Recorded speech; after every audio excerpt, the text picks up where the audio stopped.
হরে কৃষ্ণ। তো আমরা অত্যন্ত ভাগ্যবান, সৌভাগ্যবান। কেন আমরা সৌভাগ্যবান? কেন? ইস্কন আন্তর্জাতিক কৃষ্ণ ভাবনামৃত সংঘের সাথে যুক্ত হয়েছি, ইস্কন সিঙ্গুর সেন্টারে। সেই জন্য আমরা ভাগ্যবান। ভক্তসঙ্গ দুর্লভ, ভক্তসঙ্গ পাওয়া খুবই দুর্লভ। তো আপনারা অনেক ভালো ভালো ভক্তরা সব এখানে এসছেন, সেজন্য আমরাও আপনাদের সান্নিধ্য পাওয়ার জন্য এখানে চলে এসেছি। তো ভক্তদের ইস্কন সেন্টার মানে ভক্তদের বাড়ি। তো সবাইয়ের বাড়ি এটা মনে হচ্ছে বাড়ির মতো। সবাই নিজেরা আসছে, নিজেরা রান্না করছে, নিজেরা প্রসাদ পাচ্ছে। তো বাড়ি, কোনো চিন্তা করে না কেউ। তো আমাদের কার্তিক শ্রী মহাশয়, উনি অনেক ভাগ্যবান যে ওনার একজন সুন্দর ধর্মপত্নী পেয়েছেন, যে কি কার্তিক প্রভুকে আরও আগিয়ে দিচ্ছে। পত্নীর কাজ হচ্ছে এটা, স্বামীকে ধর্মপথে সহায়তা করা সহধর্মিণী রূপে, এবং স্বামীকে জাগতিক কোনো আকাঙ্ক্ষা থেকে মুক্ত করা। জাগতিক মানে পতন থেকে রক্ষা করছে আধ্যাত্মিক শিক্ষার মাধ্যমে। কখনো কখনো স্ত্রীও গুরুর ভূমিকা করে, সেখানে স্বামীকেও মুক্ত করে। আবার কখনো স্বামীও গুরু স্ত্রীকে ভক্তি পথে আগিয়ে নিয়ে যায়। তো স্বামী স্ত্রী উভয় ভগবত ভক্তি করলে সেটা খুবই আনন্দ হয়, হ্যাঁ কি না? তখন মাতাজি খুব সবসময় হাসি থাকে, প্রভুও হাসি থাকে সবসময়। তার মানে ওনারা ভক্তি জীবন করছে, সেটাই বোঝা যায়। তো আমরা সবাই জানি যে ভগবান চৈতন্য মহাপ্রভু তিনি বলেছেন অসৎসঙ্গ ত্যাগ এই বৈষ্ণব আচার। অসৎসঙ্গ ত্যাগটাই হচ্ছে আমাদের বৈষ্ণবের আচরণ। ভক্তরা যখন অসৎসঙ্গ ত্যাগ করবে তাহলে তারা সদাচার পালন করছে। প্রভুপাদ যখন বিদেশে গিয়েছিলেন তখন তিনি তাদের ভগবানের নাম প্রসাদ বিতরণ করলেন, যার ফলে তারা আস্তে আস্তে ভক্ত হয়েছে। অনেক খারাপ আচরণ থেকে প্রভুপাদ তাদের বৈষ্ণব ভক্তদের যে আচরণ, ভক্তদের আচরণটা কি? অসৎসঙ্গ ত্যাগ। ভগবান সাথে কেন্দ্রবিন্দু করে ভগবানকে সুখী প্রদান করার যে সমস্ত নিয়ম কানুন আছে, তার জীবনে আচরণটাই সদাচার। সেজন্য প্রভুপাদ বললেন, আমি তোমাদের সদাচারী করে তোমাদের কৃষ্ণের কাছে পাঠাবো। সদাচারী না হলে ভক্ত হওয়া যাবে না। তো সদাচারী হঠাৎ করে কেউ হতে পারে না। তো সেজন্য ভক্ত সঙ্গে প্রসাদ আর হরিনাম যখন কেউ পায় তখন আমাদের খারাপ জিনিসগুলি চলে যায়। এটা আপনারা বিশ্বাস করছেন? আপনারা আগে প্রসাদ পেতেন না, মাছ মাংস খেতেন, কেউ সবাই খেত, হ্যাঁ কি না? অধিকাংশ লোকই। কেউ হয়তো একদম জন্ম থেকে ভক্ত আছে, সেটা তার পূর্বের স্বীকৃতি, ফলে ওটাও লাভ করেছে। কেউ ছোট থেকে হচ্ছে, আবার কেউ বৃদ্ধকালে ভক্তি লাভ করছে। তো সেটা ভক্ত সঙ্গে পূর্বে কারো সঞ্চিত থাকে। আবার এখন প্রভুপাদ বিদেশি ভক্তদের বলেছেন, আমি তোমাদেরকে স্বীকৃতি প্রদান করেছি, তোমাদের কিছু ছিল না আগে। তাই জন্য প্রভুপাদের কৃপায় এইসব ছেলেমেয়েরা তারা শুদ্ধ ভক্তি লাভ করছে। সেই জন্য প্রভুপাদ অনেক কিছু শিখিয়েছেন। একাদশী ব্রত করতে হবে, দামোদর ব্রত পালন করতে হবে, জন্মাষ্টমী, গৌর পূর্ণিমা, রাধাষ্টমী, এই যে সমস্ত বৈষ্ণবীয় ব্রত আছে, ভগবানের আবির্ভাব, ভক্তদের আবির্ভাব, অন্তর্ধ্যান, এগুলি আমাদের আধ্যাত্মিক কল্যাণের জন্য। আমরা যাতে ভক্তসঙ্গ এইগুলিকে লক্ষ্য করে উপলক্ষ করে ভক্ত সঙ্গ করার সুযোগ পায়। এই জন্য মাঝে মাঝে আমরা বিভিন্ন উৎসবে যোগদান করি ভক্তি লাভের জন্য। ভক্তরা উৎসবে আসে কেন? না তমগুণ থেকে উত্থিত হওয়ার জন্য। ভক্ত সঙ্গে আমরা যত সান্নিধ্যে আসব তত আমাদের তমগুণ ভাব থেকে মুক্ত হয়ে সত্যগুণে যাবে। সত্যগুণ থেকে আমরা বিশুদ্ধ সত্য স্তরে আসতে পারব। এই জন্য গুণের প্রভাবটা খুবই বলবতী, খুব খারাপ। এই গুণের প্রভাব হেতু আমরা বিভিন্ন শরীর পেয়েছি এখানে এই জগতে। কেউ মহিলা শরীর, কেউ পুরুষ শরীর, কেউ ধনী ঘরে, কেউ গরিব ঘরে, কেউ কীট পতঙ্গ, পশু পাখি, গাছপালা, এই যে দেহ, কেউ নিম্ন যোনিতে, কেউ উচ্চ যোনিতে লাভ করেছে দেহ। সবাই একই রকম নেই। কেন? নাই গুণের সঙ্গ। জড়া প্রকৃতির গুণের সঙ্গে আমাদের সৎ অসৎ যোনি জন্মসু দেহ লাভ হয়। তো সেই গুণ প্রভাব মুক্ত হওয়ার একমাত্র উপায় হচ্ছে ভক্তি। কি ভক্তি? কৃষ্ণ ভক্তি। মাম চ অব্যভিচারেণ ভক্তি যোগেন সেবতে সগুণান সমতিতৈতান ব্রহ্ম ভূয়ায় কল্পতে। এই গুণ মুক্ত হবে তখনই যখন অব্যভিচারী ভক্তি, তার মানে কেবল কৃষ্ণ সেবাতে নিযুক্ত হবে। সব ইন্দ্রিয় দিয়ে কৃষ্ণ সেবাতে নিযুক্ত হবে। চাকরি, ব্যবসা, চাষবাস সব কৃষ্ণ সেবাতে লাগাবে। তাহলে ক্রমে ক্রমে জড়গুণের প্রভাব থেকে মুক্ত হবে, বিশুদ্ধ সত্য স্তরে আসবে। প্রথমে সত্যগুণ, তারপরে বিশুদ্ধ সত্যে আসবে। সত্যগুণে না এলে আমরা যুক্ত হতে পারি না। কিন্তু সত্যগুণে আসবেন কি করে? এইরকম সুযোগ গ্রহণ করলে। মাঝে মাঝে প্রসাদ সেবা করা। ভক্তরা তো প্রতিদিন প্রসাদ পাবে, তারা প্রসাদ ছাড়া কোনো কিছু গ্রহণ করবে না। কিন্তু বাইরের লোকেরা তো পায় না, তো সেজন্য ভক্তরা মাঝে মাঝে আয়োজন করে সাধারণ লোকের জন্য, বাইরে প্রসাদ বিতরণ করে। এমনি ভাত ডাল অনেকে বিতরণ করে, কিন্তু ভক্তরা ভাত ডাল বিতরণ করবে না, তারা ভাত ডাল নিবেদন করে প্রসাদ। কেন? কৃষ্ণ বলছেন যজ্ঞাশিষ্ট শীর্ণ সন্ত মুচ্যন্তে সর্বকিল বিষয়ী। যে আমাকে নিবেদিত যে শাক সবজি, সেটিতে কোনো পাপ নেই। সেই শাক সবজি হত্যা পাপ, কিন্তু আমাকে নিবেদন করার দরুন সেটা পাপ মুক্ত হয়ে যায়। সেজন্য আমার যারা ভক্ত তারা পাপ মুক্ত। কেন? তারা আমার নিবেদিত প্রসাদ গ্রহণ করে। তা আপনারা সবাই চেষ্টা করছেন ভগবানের প্রসাদ পেতে। কতজন ভগবানের প্রসাদ দৈনিক পান? হাত তুলুন। দৈনিক? খুব সুন্দর। তো কতজন এমনি নিরামিষ খান? হয়তো প্রসাদ হয় না, এমনি নিরামিষ খায়। কয়েকজন নিরামিষ খাচ্ছেন। তো নিরামিষ রান্না করতে কত সময় লাগে? মাতাজি কত সময় লাগে? 2 ঘন্টা, 2 ঘন্টা। তো নিরামিষ রান্না 2 ঘন্টা আছে, ওটা ভালো, ব্রাহ্মণের গুণ। কিন্তু সেটাকে যদি ঠাকুরের সামনে পরম্পরাকে একটু দেওয়া হয়, প্রভু এগুলি আপনার, তুলসী দিয়ে আপনি গ্রহণ করুন, তখন সেটা নিয়ে খেলেই হয়ে গেল। তো নিরামিষ যারা খাচ্ছে তাদের প্রসাদ নিবেদন, ভোগ নিবেদন করা কোনো অসুবিধা নেই, করলে সুবিধা। তাহলে পাপ থেকে মুক্ত হয়ে যাবেন। তো অনেকের কিছু অসুবিধা থাকে, বলে বাসন, আমাদের পুরানো বাসন আছে। দেখুন কত পরিশ্রম করছি আমরা, কত কষ্ট করছি, নিরামিষে এসে গেছি। শুধু বাসনের 1-2টা বাসনের জন্য আমি কেন পাপ খাবো? তো সেজন্য শাকনও পাই, তাহলে অন্তত কিছু 2-1টা বাসন আস্তে আস্তে কিনে কড়াইটা আর একটা হাঁড়ি হলেই তো হয়ে যাবে।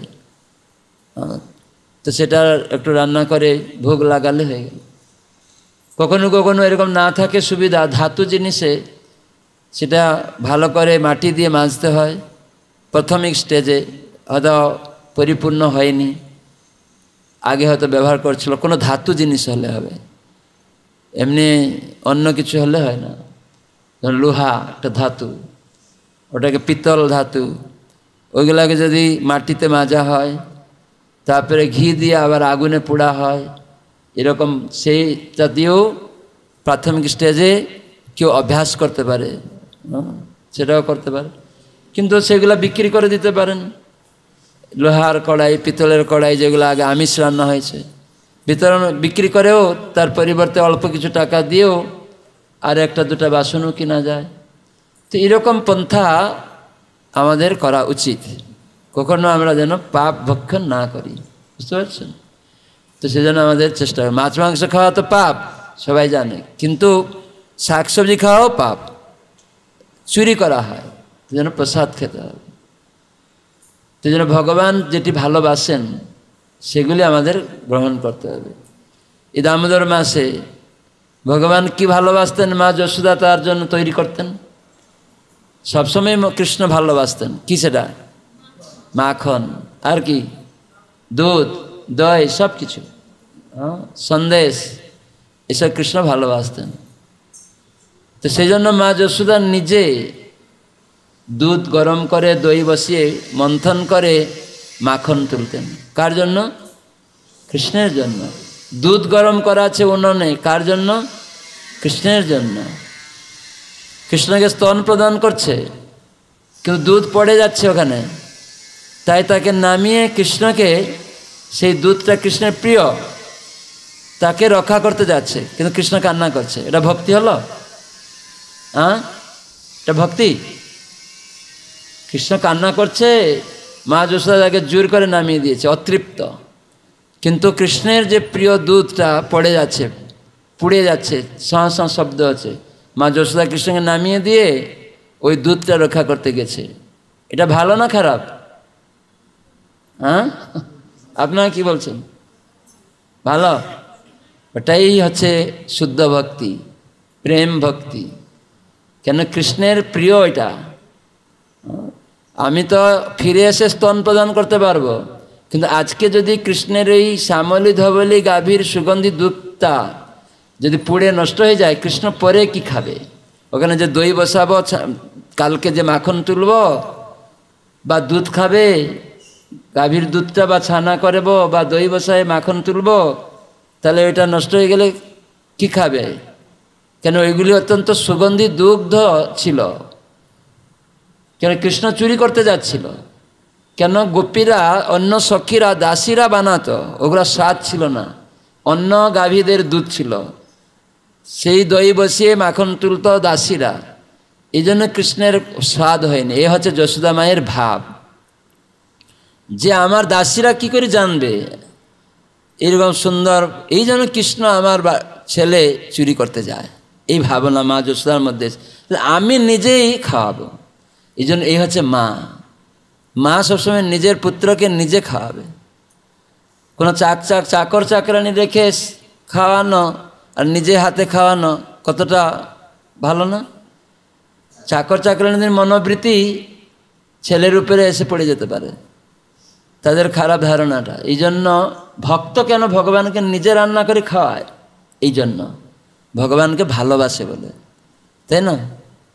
সেজন্য আমাদের কর্তব্য হচ্ছে, আজকাল দেখা যায় অনেক ধনী লোক মন্দির তৈরি করে পান্ডা ব্রাহ্মণ রেখে দেয়, সেটা কিছু লাভ নেই। কিছু হয়তো কৃপা পাবে, কিন্তু নিজে ভগবানকে আরতি করা, নিজে ভগবানের জন্য রন্ধন করা, নিজে ভগবানকে মালা পরানো, বস্ত্র পরানো, একদম নিজের লোক, সেখানে কি মমত্ব বোধ আসে না? আপনার নিজের বাচ্চাকে আপনি কাপড় পরাচ্ছেন, স্নান করাচ্ছেন, কত মমত্ব বোধে, তাকে মারছেন মাঝে মাঝে দুষ্টামি করলে, তখন নিজের।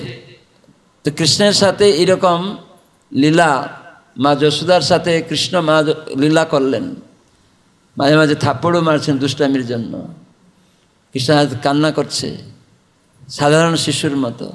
তো মানে এটা কতটা নিবিড়, মানে কতটা প্রীতি স্নেহ। কেন হয় এটা? না, কৃষ্ণকে আমার ছেলে এই ধারণার জন্য, মমত্ব, আমার ছেলে। অন্য ছেলে কি খেলো না খেলো কেউ চিন্তা করে নাকি? আমার ছেলে খেলো না, তখন যেহেতু আমার, তাই জন্য সবাই কৃষ্ণকে আমার যখন আমরা করে নিব, তখনই আনন্দ হবে, তখন কৃষ্ণ আনন্দ পায়, বুঝতে পারছেন? তো সেটা যশোদা মায়ের মধ্যে ছিল, আমার সন্তান। তেমনি আপনারা যেমন ছেলের কোনো কাপড় হয়তো রোদে দিয়েছেন, বৃষ্টি এলো, তো সেখানে ওই কাপড়টা তুলতে যাবেন না? যাবেন না কেন? ওই কাপড়টা আমার ছেলের, ছেলে নেই কিন্তু আমার ছেলের, তার মানে ওই কাপড়টা দেখেও ছেলের কথা মনে হচ্ছে। ঠিক সেরকম কৃষ্ণের ব্যবহৃত বস্তু, যেমন আমাদের ছেলের ব্যবহৃত বস্তু সব কিছু ছেলেকে স্মরণ করিয়ে দেয়, ঠিক সেরকম ভগবান কৃষ্ণের প্রত্যেকটা ব্যবহৃত বস্তু কৃষ্ণের বলে মনে হয়। তাই মা যশোদা দুধ পুড়ে যাচ্ছে, সেই জন্য ভাবলেন এটা কৃষ্ণের, এই জন্য দৌড়ে গিয়ে রক্ষা করছে। তো ভগবান সাধারণ শিশুর মতো দুষ্টামি করলেন, বলে আমি ক্ষুধার্ত, আমার মা যাচ্ছে দুধ রক্ষা করতে, সেটাও কৃষ্ণের। কিন্তু উনি একটা ছোট্ট পাথর দিয়ে ওখানে ছিল, হাঁড়িটা টুক করে ভেঙে দিয়েছে যাতে শব্দ না হয়। কত চতুর! আবার ভয়ও হয়ে গেছে, বাচ্চা শিশু যেমন ভয় হয়, ভয়ও হয়ে গেছে। তো সেখানে আস্তে আস্তে গিয়ে লুকিয়ে পড়ছে। আবার দুষ্টামি মনোবৃত্তি এসছে, যে মা যে সদ্য সদ্য মাখন তুলে তুলে নিয়ে শিকায় রেখে আসছে, নবনীত সদ্য সদ্য উত্থিত হয়েছে, একটা ঘরে নিয়ে রেখে আসছে, আবার মন্থন করছে, আবার নিয়ে রেখে আসছে। কৃষ্ণ সব কী করছে না, ওখানে একটা উৎখলের উপরে গিয়ে বসে খাচ্ছে, হাঁড়ি ভেঙে দিচ্ছে। তারপরে বানরগুলি, কাকগুলি জানতে পেরেছে, সব ঢুকছে লাইন দিয়ে একদম। আর কৃষ্ণ নিজে খাচ্ছে আর সবাইকে খাওয়াচ্ছে, বিতরণ করছে, নষ্ট করছে। তো এইরকম কৃষ্ণ ওই দিনে একটা সুন্দর দিন ছিল, দীপাবলি দিন, কার্তিক মাসে। তো এই দীপাবলি দিনে কৃষ্ণ এরকম লীলা করছেন। তো সেদিন সব দাসীরা ছিল না, অন্য কাজে যারা ব্যস্ত ছিল। তার আগে কৃষ্ণ সব চুরি করত, এই জন্য বাছুরদের, অন্যদের বাছুরদের ছেড়ে দিত, নিজে গিয়ে মুখে গাভীদের, কি বলে ওটা বাংলা, বাঁট, হ্যাঁ গাভীদের বাঁট মুখে লাগিয়ে কৃষ্ণ নিজে খেয়ে নিত, বাছুরগুলো ছেড়ে দিত। আবার অন্য গোপীদের বাড়িতে গিয়ে মলমূত্র ত্যাগ করত, হ্যাঁ এরকম দুষ্টামিপনা করত। গোপীরা আনন্দ পেত, আবার নালিশও করত। হ্যাঁ কেন নালিশ করতো না? আরও আনন্দকে বাড়ানোর জন্য ভগবান এটা করতেন। এটা যুগমায়ার দ্বারা এই সমস্ত লীলা ভগবান আনন্দ বর্ধিত করছেন। কখনো মাখন চুরি করে খেয়ে আসছে, আবার কখনো নালিশ করছে, আবার কখনো তারা কৃষ্ণ গেল না হয়তো কোনো একদিন দুদিন, তখন ওরা বসে থাকে কখন কৃষ্ণ আসবে, কেন আজকে এলো না। তো মানে ওরা সবসময় কৃষ্ণ চিন্তাতে বিভোর থাকে, চুরি করলেও নালিশ করে, আবার না এলেও নালিশ করে, আবার বসে থাকে মাখনটা রেখে দিয়ে কোথাও যাতে ও নিয়ে যায়, তারা দেখে কৃষ্ণ কেমন আসে, তার গমনটাকে দেখে, তার সখাদের দেখে, আর কৃষ্ণ কীভাবে ভয়ে ভীত হয়েও আসছে, আবার খুব রাজার মতোও যাচ্ছে, সাহস করেও যাচ্ছে, কখনো ভয়ও পাচ্ছে, আবার কখনো সাহস করেও যাচ্ছে। তো এরকম তারা দেখে, লুকিয়ে দেখে, দল বেঁধে গোপীরা গিয়ে দেখছে, একটা দূরে অনেক উঁচুতে রেখে দেয় গোপীরা। তখন ভাবে কৃষ্ণ কি করে অত উঁচু থেকে নিবে দেখব। আর ওরা অন্যদিকে লুকিয়ে দেখতো কৃষ্ণ কীভাবে উৎখলে উঠছে, তারপরে আরেকজনকে বলছে তুমি উঠো, তার পিঠে আরেকজন উঠে যাচ্ছে, তার পিঠে আরেকজন উঠে যাচ্ছে, উঠে গিয়ে কৃষ্ণ সবাই উপরে উঠে যাচ্ছে হাত ধরাধরি করে। আর সেখানে কৃষ্ণ নিজে এনে ব্রজে প্রসিদ্ধম নবনীত চৌরম, ব্রজের প্রসিদ্ধ চোর হচ্ছে কে? নবনীত চোর। কে? কৃষ্ণ। সবাই বলুন কৃষ্ণ। কৃষ্ণ হচ্ছে নবনীত চোর। শুধু খালি নবনীত চুরি করেছে?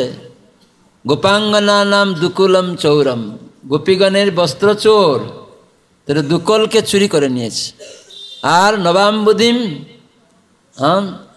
শ্যামল শ্যামল কান্তি চৌরম, এই জন্য নিজের গায়ের অঙ্গটা যে বৃষ্টি হচ্ছে হওয়ার আগে যে মেঘটা, আকাশে যখন জল ভরা মেঘ কেমন সুন্দর, কৃষ্ণ সেই রকম রং নিয়েছে, শ্যামল কান্তি চৌরম, অনেক জন্মার্জিত পাপ চৌরম, সবের পাপ, অনেক অনেক জন্মের পাপ। কেন ভগবানের সব জিনিস তাকে না দিয়ে ভোগ করাটা পাপ। এই জন্য কৃষ্ণ দেখছেন এরা সব রেখেছে, এগুলো যে আমার, সেই জন্য উনি সবের বাড়ি বাড়ি গিয়ে খেতেন, এগুলো আমার। কিন্তু অনেক ভাবে এগুলো কৃষ্ণ চুরি করলো, তো উনি কী করে ভগবান হলো। এই যে গোপীগণের বস্ত্র চুরি করলেন, কৃষ্ণ জানেন এই গোপীরা সব আমার। রাসলীলাতে নৃত্য করলেন হাত ধরাধরি করে, তিনি জানেন এরা সব আমার। কেন তারা নিজেকে সবাই সমর্পণ করেছে, গোপীরা। কৃষ্ণ তুমি আমার, এরকম তারা সমর্পণ করেছে। তুমি আমার কান্ত স্বামী।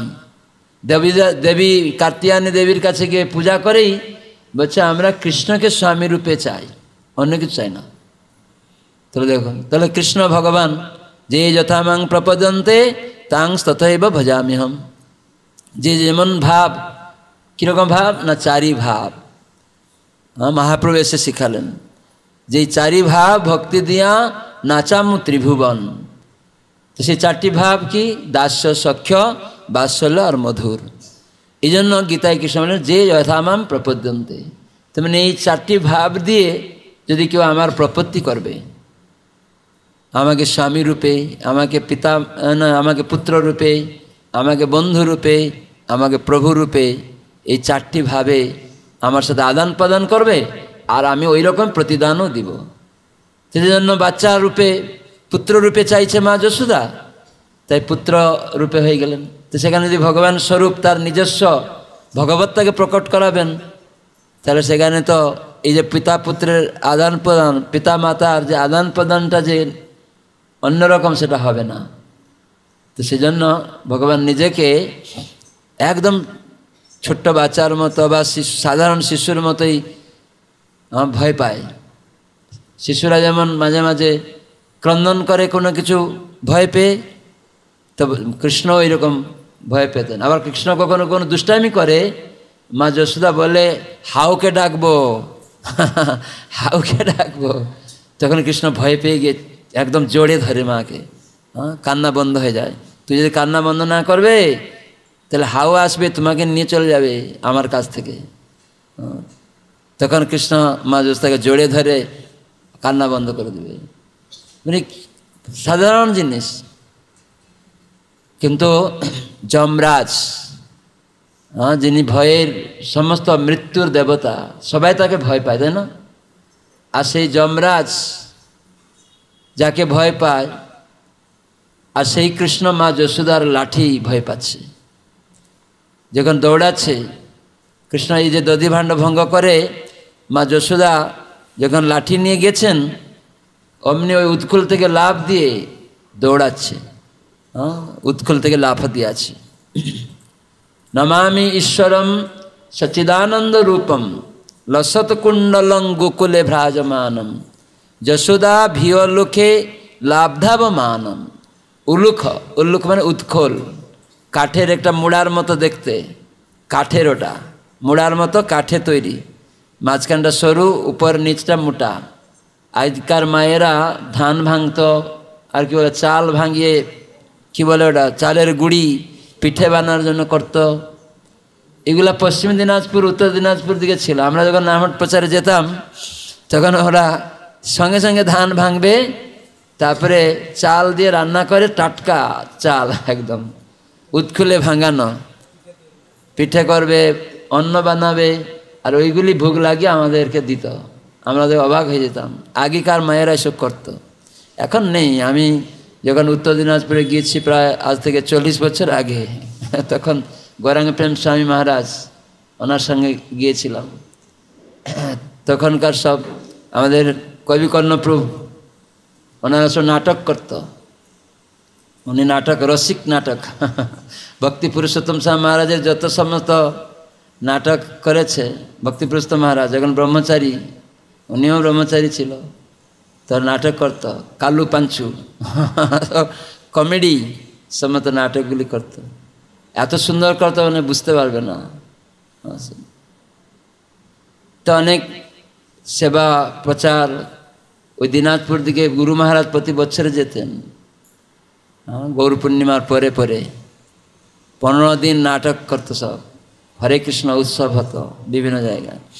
তো যাই হোক, ওই রকম যে মোড়ার মতো উৎকল যশোদা মায়ের বাড়িতে ছিল। তার মানে যশোদা মায়ের বাড়িতে এইসব পিঠা বা লাড্ডু যেসব করতো, ওই সময় তো ওই চাল গুঁড়ি তৈরি করা বা রান্না করা সব ওইগুলি ছিল। ভারী ওটা না, খুব অনেক ভারী। কৃষ্ণকে উল্টিয়ে তার উপরে গিয়ে বসছিল, আবার ওর উপর থেকে লাভ দিচ্ছে। যশোদা ভিয়র লুখ, উৎকলের উপর থেকে লাভ দিচ্ছে। ভয়র লুখ লাভধাবমানম, মানে লাভ দিয়ে দৌড়াচ্ছে, আর মা যশোদা তার পিছেও দৌড়াচ্ছে। তখন দৌড়ে দৌড়ে কবিকর্ণপুর আমাদের একজন আচার্য, উনি খুব সুন্দর লিখছেন যে যখন দৌড়াচ্ছে মাঝে মাঝে কৃষ্ণকে ধরতে পারছে না। এত শাস্ত্রে বলছে যে মনের থেকেও দ্রুত দৌড়ায় কে? ভগবান। তাহলে আমাদের মনটা কত দ্রুত, এখানে বসে আছি, কোথায় দৌড়ে চলে যাবে। তো মনের থেকেও দ্রুত দৌড়ায় কে? ভগবান। আর তার পিছে মা যশোদা দৌড়াচ্ছে তাকে ধরার জন্য। যেখানে মুনি ঋষি যোগীরা বসে আছে, হাজার হাজার বছর ধরে ধ্যান করছে, তপস্যা করছে, কখন সে পরম ব্রহ্মকে পাবো। আজকে দেখা যাচ্ছে ওই দীপাবলি দিনে মা যশোদার সামনে কৃষ্ণ এরকম দৌড়াচ্ছে, অত বেগে দৌড়াচ্ছে। মা যশোদা তো স্থূলকায় ছিল, দেখতে মোটা সোটা, কৃষ্ণের মতো কিন্তু গায়ের রং মা যশোদার। শাস্ত্রে বলে যে মা যশোদাকে দেখলে কৃষ্ণের উদ্দীপন জাগ্রত হতো, এইরকম সুন্দর দেখতে। আর রেশম কাপড় ছিল খুব সুন্দর। যেদিন দধি মন্থন করছে ওই দিন রেশমে কাপড় ছিল ইয়েলো রঙের, হলুদ রঙের। মা যশোদার গায়ের রঙটা ওই আকাশে মেঘ ভরা জলের মতো, কৃষ্ণের গায়ের রঙের মতো। যখন হলুদ শাড়ি পরেছে রেশমি কাপড়ের, তখন দেখতে আরও অপূর্ব সুন্দর। সুন্দর অলঙ্কারে বিভূষিত রয়েছে, অনেক রকম অলঙ্কার ছিল। কুণ্ডল ছিল কানেও, কৃষ্ণেরও কুণ্ডল ছিল। মা যশোদার এরকম হাতেও খুব সুন্দর সুন্দর বালা ছিল, পায়ে ছিল গাডু, হাতে ছিল অলঙ্কার। যখন মা যশোদা দধিমন্থন করছিল, গান গায়ে গেয়ে, নিজে গান রচনা করছে। কি গান? ওই আবুল তাবুল সিনেমা আর্টিস্টদের গান না, কৃষ্ণের সমস্ত লীলাসূচক গান। কৃষ্ণ তার বাল্যকালে কিভাবে ছোটবেলা থেকে কি কী সব করেছে ওইগুলা স্মরণ করে। তানে অগায়ত স্মরন্তি, তানে অগায়ত, সব স্মরণ করে নিজে গান রচনা করে, আবার নিজে গান করছে। এইরকম ওখানে গোপাল চম্পতে জীব গোস্বামী লিখছে মা যশোদা কি বলছে সব। আমার ছেলে নন্দ গোকুল বেটা, গোকুল নন্দ গোকুলে যে নন্দের ছেলে, সে কি করেছে না, পুতনা রাক্ষসীকে 7 দিনে দিনে তাকে বধ করে দিয়েছে। এরকম স্মরণ করছে আর গান মানে লিখছে। নিজে নিজে লিখা মানে কি, নিজে নিজে স্মরণ করছে ওই কথাগুলি, আর সঙ্গে সঙ্গে ওইটাকে গানও গাইছে তালে তালে। যখন মা দণ্ডকে এরকম মন্থন করছে, তখন অলঙ্কার আছে, সেগুলি খুব সুন্দর তালে ঝুনঝুন শব্দ হচ্ছে, আর অনেক সুন্দর দুলছে। আবার সেই দধি ভাণ্ড থেকে কিছু কিছু দুধ ছিটকে ছিটকে আসে মা গায়ে, মুখে লেগে যাচ্ছে। তাহলে কেমন লাগবে? অনেক সুন্দর লাগছে, সাদা সাদা বিন্দু বিন্দু। আবার মা যশোদা এরকম করে চলে যাচ্ছে, মানে গাইছে সব। তো সেই মা যশোদা এত স্থূলকায় ছিলেন, মানে মোটা সোটা, তো দৌড়াচ্ছে, তো ধরতে পারছে না। ছোট্ট বাচ্চাকে ধরা যাবে না, কিন্তু সেই জন্য শাস্ত্রে বলে যে আমাদের মনে থেকেও দ্রুত বেগে উনি দৌড়াচ্ছেন। কিন্তু মা যশোদা তিনি তার কৃষ্ণ যখন পিছন দিকে তাকাচ্ছে, লাঠিটা আছে, দাঁড়িয়ে গিয়েছে, দূর থেকে বলছে মা তোমার লাঠিটা যদি ফেলে দেবে তাহলে আমি তোমাকে ধরা দিয়ে দেব। তখন মা যশোদা রেগে বলছে এই ধরলাম, বলে আবার একটু লাফ দিয়ে যাচ্ছে, বলছে মা তোমার লাঠিটাকে ভয় লাগছে। কৃষ্ণ কেঁদে ফেলছে একদম জোরে জোরে, মাঝে মাঝে কেঁদে ফেলছে একদম। তোমার যদি লাঠিকে ভয়, এইসব মাখন চুরি করছো, কাক বানরদেরকে সব নষ্ট, মানে তাদের খাওয়াইছ, আর এই দধিভাণ্ড ভঙ্গ করেছ, আমি তোমার জন্য করছিলাম এইসব, আর দুষ্ট লাঠি থেকে ভয় পাচ্ছে, এই ধরলাম বলে আবার মা যশোদা দৌড়াচ্ছে, আবার কৃষ্ণ দৌড়াচ্ছে। তো এরকম খুব সুন্দর কবি কর্ণপুর দাস, উনি কবি কর্ণপুর যিনি মহাপ্রভুর প্রিয় পার্ষদ, উনি এইগুলি সুন্দর রচনা করছেন। জীব গোস্বামীও করছেন, অনেক আচার্যরা সুন্দর সুন্দর কথাও বলেছেন। তো এইভাবে মা যশোদা কৃষ্ণ দেখছেন কীরকম মা যশোদা দৌড়াচ্ছে, তার মাথার চুল যে বাঁধা ছিল খুলে গেছে, ফুলগুলা সব পড়ে যাচ্ছে, মালতী ফুল ছিল, সুগন্ধি মালতী ফুল, সেই ফুলগুলা পিছনে পায়ে পড়ছিল যশোদা মায়ের। তারা ভাবছিল আমরা কত ভাগ্যবান যে মা যশোদার পায়ে আমরা পূজিত হয়ে যাচ্ছি। উনি মাথায় রেখেছিলেন, কিন্তু আমরা পায়েও তা পড়তে পারছি, যেন তারা খুব আনন্দ পাচ্ছিল। বলে মাথায় কেন থাকবো, আমরা চরণে থাকতে চাই, মাথায় কেন থাকবো। ভক্ত সবসময় চেষ্টা করে, ফুলগুলাও সেখানে কিন্তু অপ্রাকৃত, তাদের ভাবনাটাও এরকম। দুধ যখন গরম হচ্ছিল তখন তারা ভাবছে আজকে কৃষ্ণ যখন কান্না করতে করতে এসে দধি মন্থন হচ্ছিল, শব্দ শুনে এসেছেন, কৃষ্ণ গুণগান করছে মা যশোদা। কৃষ্ণ থাকতে পারেন নাকি? কৃষ্ণের কথা যেখানে হবে সেখানে দৌড়াবে, আর কৃষ্ণ সেখানে এসেছিলেন ক্ষুধার্ত হয়ে। আর মা যশোদা যখন স্তন প্রদান করছিলেন তাকে, তো কৃষ্ণ খুব মত্ত হয়ে পান করছেন, কিন্তু ওইখানে উনুনে ওই দুধগুলি ভাবছে যে আমরা থেকে লাভ কী হবে, কৃষ্ণকে আর আমাদের পান করবে? মা যশোদার স্তন গ্রহণে এমনভাবে মত্ত হয়ে গেছে, সেটা আজকে আমাদের আর এই দুধ তো আমাদেরকে আর গ্রহণ করবে না। তারা এরকম মনে মনে ভেবে বলছে না, আজ আমরা আগুনে পুড়ে ছাই হয়ে যাব, এর থেকে আমাদের জীবন রেখে লাভ কি? এই ভাব কৃষ্ণ সেবায় লাগলাম না, তো মানে ওই দুধগুলিও এরকম ভাবে না যে কৃষ্ণ সেবায় যদি না লাগলাম তাহলে কী লাভ। তো সেজন্য তারা নিজেরা পুড়ে ছাই হওয়ার জন্য চেষ্টা, সেজন্য শব্দ করছে, তাই মা যশোদা গিয়ে রক্ষা করেছিলেন। সেই জন্য আমাদের ভক্তরা এরকম ভাবনা, এই যে চাল ডাল তরি তরকারি ফুল মালা ইত্যাদি সব দেখেই সঙ্গে সঙ্গে চিন্তা, ও কৃষ্ণ এগুলি সব তোমার কি সৌন্দর্য জিনিস, তুমি এগুলি সব দিয়েছ, তো আমি তোমার সেবায় লাগাবো। তার মানে এই ফলগুলি মূল, তারপরে শাক সবজি, এগুলিও আমাদেরকে ভগবানের সেবায় লাগালে ওদের জীবন সার্থক হবে। তারা এই জন্য এখানে ভগবানের ইচ্ছায় এই সব সুন্দর সুন্দর প্রকৃতিতে গাছপালা তরুলতা গাভী এরা সব এসেছেন কৃষ্ণ সেবা করার জন্য। তো মানুষকে সেই সৌভাগ্য দেওয়া হয়েছে এইগুলি নিয়ে ভগবানের সেবা করতে, তখন তারাও সার্থক হবে। আর যে মানুষ এটি ভগবানকে নিবেদন করবে এবং তার সেই প্রসাদ পাবে, তখন তার জীবনটাও মঙ্গলময় হয়ে উঠবে। এই জন্য ভগবান এসব করেছেন, কিন্তু আমরা অবুঝ, উপলব্ধি করি না। আমরা কৃষ্ণের সম্পত্তিকে নিজের বলে দাবি করি, যে ভোগ করি, তাই আমাদের জীবন ক্ষতিগ্রস্ত হয়, বারবার চক্রে আসতে হয়, কখনো ধনী কখনো গরিব, কখনো শিক্ষিত কখনো অশিক্ষিত, কখনো রাজা কখনো প্রজা, কখনো কীট পতঙ্গ গাছপালা, এরকম দেহেতে চলে যেতে হবে। তো সেজন্য এই দুর্লভ মনুষ্য জীবনের সার্থকতা করতে গেলে তাই আমাদের এরকম প্রার্থনা ভগবানের কাছে করতে হবে যে আমি তোমার সেবা করতে চাই। মা যশোদা এরকম সৌভাগ্য পেলেন কি করে? শাস্ত্রে বলে যে তারা বহু তপস্যা করেছে। তপস্যা মানে কৃচ্ছ সাধন, অনেক সহ্য করেছে। তপস্যা করতে গেলে এখনকার আমরা আমাদের এই কলিযুগে অত তপস্যা করতে হয় না, কেবল একটু ভোরে উঠে স্নান করা আর ভগবানের নিবেদিত প্রসাদ সেবা ছাড়া অন্য কিছু না করা। যেটা আমার আসক্তি সেটাকে একটু কষ্ট স্বীকার করে ত্যাগ করে ঘুমিয়ে থাকতে চাই, ঠান্ডা জল শীতকাল আসছে, ওই কষ্ট করে একটু উঠে পড়া চেষ্টা। এই জন্য আমরা চেষ্টা করছি, এখন আমরা পরিপূর্ণ করছি না হয়তো, যদি চেষ্টা করতে করতে যদি আমরা ভগবানের কৃপা প্রার্থনা করি, নির্ভরশীল হই ভগবানের উপরে, তখন ভগবানের কৃপা আমাদের প্রতি আসবে। মা যশোদা ধরতে পারছে না, কিন্তু মাঝে মাঝে বসে পড়ছে মা থমকিয়ে, আবার যাচ্ছে না আমি ধরবো। এই জন্য কৃষ্ণ দেখছে মা এইরকম অবস্থা, ছাড়ছেই না, আর এরকম ঘেমে গেছে, মাথার খোপাটা থেকে ফুল পড়ে যাচ্ছে, খোপার চুলটা খুলে গেছে, কাপড়টা আলুলায়িত হয়ে গেছে। না এরকম অবস্থা যদি বাইরের লোক দেখে মায়ের, তাহলে বদনাম করতে পারে। কেন মা যশোদা দৌড়াচ্ছে না, দৌড়াতে দৌড়াতে ভিতরে দৌড়াচ্ছিল ঠিক ছিল, কিন্তু কৃষ্ণ এত দুষ্ট রাজ দরবারের বাইরে দৌড়ে গেছে, গেট থেকে বাইরে চলে গেছে। কেন?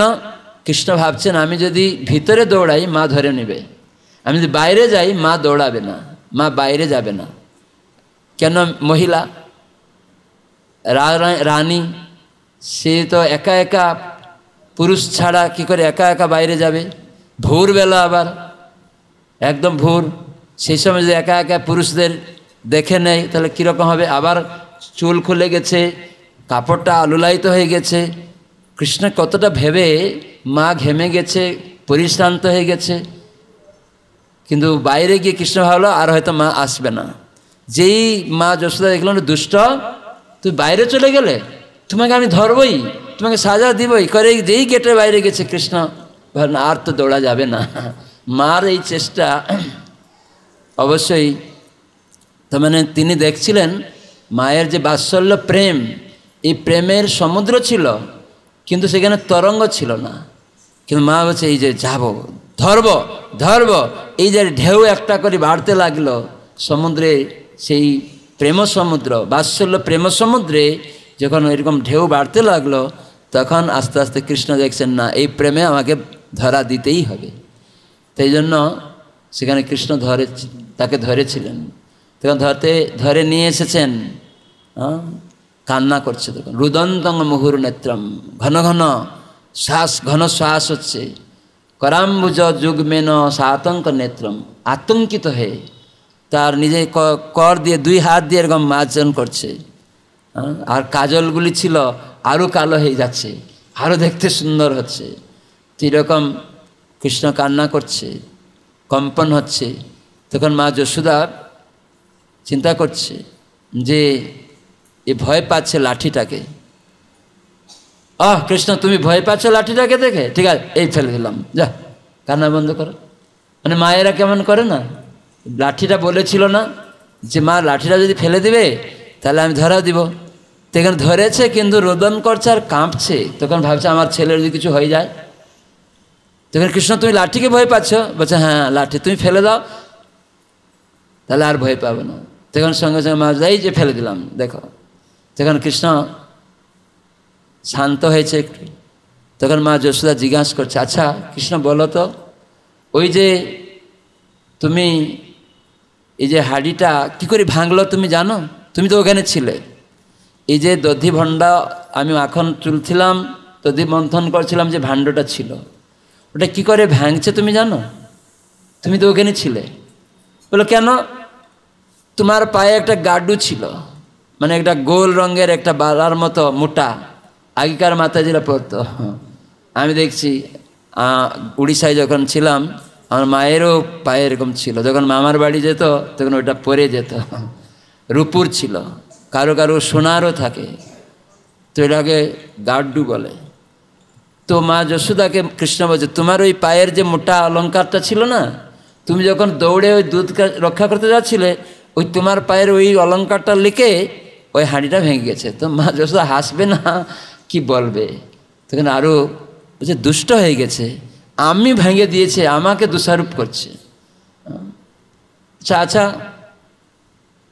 কৃষ্ণ, যে তুমি এরকম সব চুরি করছো, সবাই নালিশ করছে, তুমি একটা চোর। তখন রেগে গেছে, অভিমান হয়ে গেছে একদম, আমাকে চোর বললো। তখন বলছে না না আমি চোর নয়, তোমার বাবার বংশে সবাই চোর। তো কৃষ্ণকে এরকম মাকে বলছে তোমার বাবার বংশে সবাই চোর, সেই জন্য আমি চোর। এরকম করে মায়ের সাথে প্রতি উত্তর দিচ্ছে বারবার। আচ্ছা এই বানরগুলাকে তুমি খাওয়াচ্ছিলে কেন? তোর স্বভাবটা বানর হয়ে গেছে, দুষ্ট। তোর কৃষ্ণ একটু অভিমান হয়ে গেছে, তুমি আমাকে বানর বললে, ঠিক আছে তাহলে আমি এখনই বনে চলে যাচ্ছি, বানরদের সঙ্গেই থাকবো। তো মা যশোদা আরও ভয় হয়ে গেল যে আমি এখন ওকে বানর বলাতেও বলছে বানরদের সঙ্গে থাকবে, জঙ্গলে চলে যাবে, তাহলে আমি কাকে নিয়ে থাকবো? তো সেজন্য মা যশোদা সঙ্গে সঙ্গে চিন্তা করলো যে না একে বেঁধে রাখতে হবে। তখন একটা দৌড়ি দেখছে, একটা বড় দৌড়ি নিয়ে দুষ্ট একটা হাতে ধরেছে, বলছে বানর বলাতে তুমি বানর স্বভাব, আর চলে যাবে বনে, তোকে আজকে বেঁধে রাখবো। তো সঙ্গে সঙ্গে তার কোমরে বাঁধতে গিয়েছে, অত বড় একটা দড়ি বাঁধতে গিয়ে 2 আঙুল কম হয়েছে। কোথাও কোথাও বলা হয় প্রথমে মা যশোদার একটা ফিতা ছিল মাথায়, সে ফিতা দিয়ে বেঁধেছে। আর কখনো বলা হয় ওখানে গাভীর রজ্জু দিয়ে বেঁধেছে। তো এই রজ্জু দিয়ে বেঁধে 2 আঙ্গুল কম, অত বড় দৌড়ি। কৃষ্ণ কতটুকু ছোট্ট বাচ্চা, তার কোমরে বেড়টা 2 আঙ্গুল কম। তখন অনেক গোপীরা চলে এসছে, সবাই এসে দেখছে কি হচ্ছে। আবার সব গোপীদের সাহায্য চাইছে, যে একটা করে দৌড়ি গিট দাও, সব গিট দিয়ে মা যশোদা আবার বাঁধছে, সব দৌড়ি বাঁধতে গিয়ে 2 আঙ্গুল কম হয়ে যাচ্ছে প্রত্যেকটা ক্ষেত্রেই। তো এভাবে মা যশোদা বাঁধতে পারছে না। তখন গোপীরা হাসছে, তখন মা যশোদা রেগে গেছে, তোরা আমার ছেলেকে কিছু একটা মন্ত্রপুত করেছ, ম্যাজিক করেছ, নাহলে এই দুধ পুষ্যা আমার ছেলে, তোমরা একটা ম্যাজিক করেছো কিছু একটা। এই জন্য এই যত দৌড়ি দিয়ে আমি বাঁধছি, একটা সব দৌড়ি 2 আঙ্গুল কম আছে, তোমরা সব কিছু একটা করেছ। মা যশোদা ওইসব গোপীদের হাসাতে রেগে গেছে একদম, যেহেতু বাঁধতে পারছে না, উনি একটু অপমান বোধ করছে, মা যশোদা বাঁধতে পারছে না, সে রেগে গিয়ে তাদেরকে দোষারোপ করতে শুরু করেছে। তো এভাবে যত দৌড়ি ছিল, ভগবান বিশ্বরূপ দেখিয়েছিলেন অর্জুনকে, হ্যাঁ কি না, বিশ্বরূপ দেখিয়েছিলেন। তাহলে ভগবান একটা বিশ্বের মালিক না, এই একটা বিশ্ব আমরা বাস করছি, অনন্ত কোটি বিশ্ব ব্রহ্মাণ্ড রয়েছে। তার প্রমাণস্বরূপ ব্রহ্মা একবার অহংকার করেছিলেন। তো যখন ভগবান কাছে দেখা করতে গিয়েছিলেন, তখন তার একটু অহংকার হয়েছিল, যে ভগবান বিষ্ণুর সেবকরা তাকে জিজ্ঞাসা করেছিলেন বিষ্ণুকে, যে ব্রহ্মা দেখা করতে এসেছেন, আপনার সাথে সাক্ষাৎ করতে এসেছেন। তখন ভগবান বললেন, যাও জিজ্ঞাসা করো কোন ব্রহ্মা। এই ব্রহ্মার ধারণা ছিল যে আমি একা সৃষ্টিকর্তা, আর কোনো ব্রহ্মা নেই। তখন তার মাথা ঘুরে গেছে একদম। দ্বারকায় এই লীলা হচ্ছে, দ্বারকায় ভগবান যখন লীলা করছেন, তখন ব্রহ্মা সাক্ষাৎ করতে এসছেন, সব দেবতারা আসতেন, ইন্দ্র চন্দ্র সব দেবতাগণ মানে দ্বারকাতে। সেখানে দ্বারী যখন জিজ্ঞাসা করছে আপনি কোন ব্রহ্মা, তোর মাথার চক্র খেয়ে গেছে, বলে আমি তো একাই ব্রহ্মা, আবার কে ব্রহ্মা আছে? না, কৃষ্ণ জিজ্ঞাসা করেন আপনি কোন ব্রহ্মা? ঠিক আছে বলো চতুর্মুখ ব্রহ্মা। তো ভগবান ইতিমধ্যে সব ব্রহ্মাদেরকে ডেকে ওখানে বসিয়ে রেখেছেন, যত ব্রহ্মা ছিল অনন্ত কোটি ব্রহ্মাণ্ডের সব ব্রহ্মা এসে উপস্থিত হয়েছেন প্রণাম করে। তো এই ব্রহ্মাকে বলেন ঠিক আছে ডাকো চতুর্মুখ ব্রহ্মাকে। যে গিয়ে ভগবান ইচ্ছা করা মাত্রই সেই জায়গা অনেক বিশাল হয়ে যাবে, সংকুচিত প্রসারিত, পদ্মফুল সংকুচিত হয়ে গেল, আবার যখন প্রসার হবে কত বিরাট এরিয়া হয়ে যাবে। তো বৃন্দাবন এইরকমই, দ্বারকা এরকমই সংকুচিত হয়ে যাবে কৃষ্ণের ইচ্ছায়, ছোট হয়ে যাবে বৃন্দাবন। কৃষ্ণ গরু চড়াতে যাবেন, কোথায় মানে নন্দগ্রাম আর কোথায় রমন রেতি, অনেক দূর। গোবর্ধন কত দূর, অনেক দূরে দূরে, 14 কিলোমিটার 20 কিলোমিটার এরকম ভিন্ন ভিন্ন জায়গা থেকে দূর, তাই না? তো কৃষ্ণ ইচ্ছা করলে বৃন্দাবন এরকম সংকুচিত হয়ে যাবে পদ্মের মতো, সেখানে গিয়ে আবার পৌঁছে গেলেন, দূর হয়ে গেল, তার মানে অন্য থেকে দূরে হয়ে গেলেন। গোপীগণের সঙ্গে মিশতে হবে, এই জন্য এরকম করতেন আর আসতেন। তো এই ব্রহ্মা যখন প্রবেশ করছে, যে প্রণাম করছে, দেখছে, আগে দেখেই তার অবাক হয়ে গেছেন যে 4 মুখ ব্রহ্মা, তো উনি গিয়ে যখন দেখছেন 8 মুখ ব্রহ্মা, 16 মুখ, 32 মুখ, এরকম করে 64 মুখ, 128, 256, এরকম করতে করতে অনন্ত মুখ ব্রহ্মা সব। উনি তো একদম সব থেকে ছোট, অহংকার চূর্ণ হয়ে গেল। যেন আমরাও অনেক সময় বড় অহংকার করি, সেই জন্য অহংকার করতে নেই। ভগবান সব কিছু চূর্ণ করে দেবে। কিন্তু ভগবান যখন তার ভক্তের কাছে আসেন, ভক্তকে বড় করে তোলেন। ভক্তের ক্ষেত্রে তিনি সেখানে মাধুর্য রস, বাৎসল্য রস, সখ্য রস এবং দাস্য রস, এই চতুর্ভাব চতুর্ধা ভক্তিতেই 5টা রস আছে। আর একটা আছে শান্ত। মহাপ্রভু সেটা স্বীকার করেননি। মহাপ্রভু এই 4টাকে স্বীকার করেছেন, যেখানে বেশি আদান প্রদান ক্লোজভাবে ভক্ত আরও সেবা করতে পারবে। ওখানে শান্তরসেও সব বৃন্দাবনের গাছপালা, গরু, তরুলতা, এরা হচ্ছে শান্তরসের সব ভক্ত, ভগবানকে সেবা করার জন্য ওখানে আবির্ভূত হয়েছেন। এরকম কৃষ্ণ মা যশোদার যে সুন্দর লীলা, 2 আঙ্গুল কম হচ্ছে, তার মানে আমরা সবাই ভাবি কৃষ্ণকে বাঁধতে পারবো না। একটা ব্রহ্মাণ্ড, তিনি বিশ্ব ব্রহ্মাণ্ড। তো একটা ব্রহ্মাণ্ডকে বাঁধা যাবে আমাদের একটা জায়গার দৌড়ি, যত গাভীর দৌড়ি দিয়ে হবে, গেট দিয়ে বাঁধানো যাবে না, ঘেরানো যাবে না পরিধিতে। তাহলে যিনি অনন্ত কোটি ব্রহ্মাণ্ডের মালিক, তাকে কি বাঁধা যাবে এই সাধারণ? কিন্তু এই আশ্চর্য হচ্ছে যে প্রতিটা দৌড়িতেই 2 আঙ্গুল কম, যত বানানো হচ্ছে। এটার অর্থ হচ্ছে একটা আছে ভক্ত চেষ্টা, আর একটা আছে ভগবানের কৃপা। তার মানে আমরা বানর হব না, বানরের ন্যায়ও হবে না, মার্জারের ন্যায়ও হবে না। ভক্তি সিদ্ধান্ত সরস্বতী প্রভুপাদ তিনি জানালেন যে আমরা যেন কেউ বানরের মতো না হই, কেউ মার্জারের মতো না হয়। তার অর্থ কি? বানর কি করে? হ্যাঁ, বানর বাচ্চা কি করে? মাকে একদম জড়ে ধরে থাকে, তাই না? সেভাবে মাই ধরে রাখে, আমায় পড়ে যাবো এরকম যেন মাকে ধরে রাখে, মা আমাকে রক্ষা করছে কিনা। আর বিড়াল, মা তাকে ধরে নিয়ে যায় কামড়িয়ে, হ্যাঁ কি না? মা কামড়িয়ে নিয়ে যায়। তো এরকম 2টি হলে হবে না, বানর হলে হবে না, বিড়াল হলে হবে না। 2টিকে একসাথে আমাদের চেষ্টা মানে কি? বানর বাচ্চা চেষ্টা করে ধরে আছে, আর নির্ভরশীল হতে হবে ভগবানের উপরে। তো সেই জন্য তাহলে এই জন্য ভক্তরা সেবা করে প্রার্থনা করবে, কৃষ্ণ আমি অজ্ঞ মূর্খ, জানি না তোমার সেবা করতে, তুমি আমাকে সাহায্য করো, আমার কোনো কিছু ভুল হচ্ছে, তুমি আমাকে সাহায্য করো, কি করে আমি সংশোধিত হব, আমার কিভাবে সেবা হলে তুমি সন্তুষ্ট হবে সেই বুদ্ধি দিও, সেইভাবে তুমি আমাকে পরিচালনা করো। এ হচ্ছে ভক্তের চিন্তাধারা, সেইভাবে আমাকে তুমি পরিচালনা করো। আমি জানি না, হ্যাঁ আমি অজ্ঞান, তুমি কিসে সন্তুষ্ট হবে, এরকম ভাব ভক্তরা চেষ্টা করবে সর্বদা। কিন্তু আমরা যদি বুঝে নিই আমি অনেক সেবা করছি, আমি অনেক বড়, তাহলে তার কাছে কৃষ্ণ দূরে থাকবে, বহু দূরে। সেজন্য কেন সেখানে নিজেকে কর্তা অভিমান হয়ে গেল, অহম ভাব, আমি করছি। তো এই জ্ঞান থেকে মুক্ত হতে হবে, সব ভগবানের, আমি তার, ভগবান আমার, এরকম ভাব নিয়ে করতে হবে। তাহলে দেখবেন ভগবান সেখানে বাঁধা পড়বেন। তাই মা যশোদা এই বারবার বাঁধতে যাচ্ছেন, সেখানে কৃষ্ণ দেখছেন মা যশোদা পরে তো ধরে আবার খোপাটুয়া বেঁধেছিলেন, কিন্তু সেখানে দেখছেন আবার খুলে যাচ্ছে, ঘামিয়ে গেছে, ক্লান্ত শ্রান্ত, কিন্তু চেষ্টাটা ছাড়ছে না, বারবার দৌড়ি নিয়ে বাঁধছে, বারবার দিয়ে বাঁধবই। তখন কৃষ্ণ দেখলেন মা যশোদা ছাড়ার লোক নয়, কিন্তু আমাকে করতেই হবে, বন্ধন হতে হবে। তাই কৃষ্ণ নিজে বন্ধনগ্রস্ত হলেন।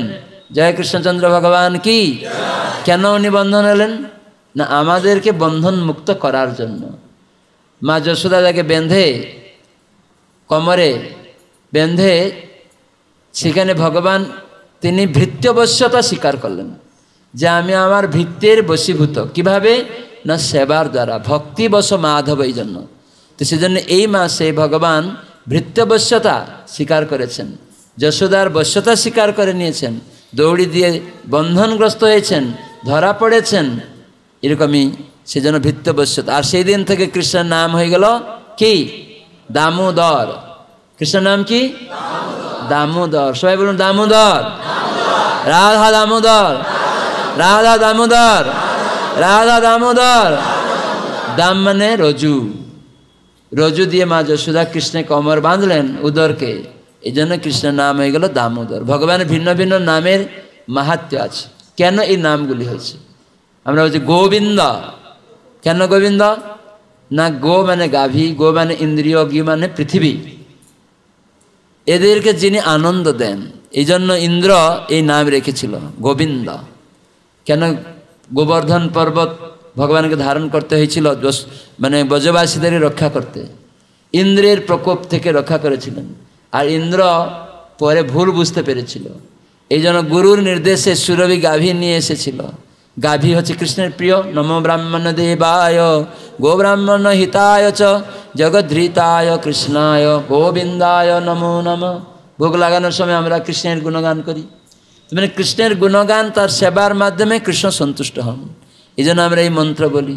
আর হরে কৃষ্ণ কৃষ্ণ কৃষ্ণ হরে হরে, হরে রাম রাম রাম হরে। এটা যদি আমরা মনোনিবেশ করে করি, তার মানে কি বলছি? কৃষ্ণ তোমার সেবা আমাকে দাও, এটা প্রার্থনা করছি। কিন্তু আমার যদি মন চঞ্চল থাকে, তোর সেবা তো ডাকছি কিন্তু অন্য চিন্তা করছি, তো সেখানে সেবা চাওয়া হলো। একজনের খেতে ডাকছেন, অন্য মনস্ক হয়ে খেতে ডাকলেন, আপনি অন্যদিকে মন, তাহলে কি হবে? সে ভালো লাগবে তাকে? হ্যাঁ কি না?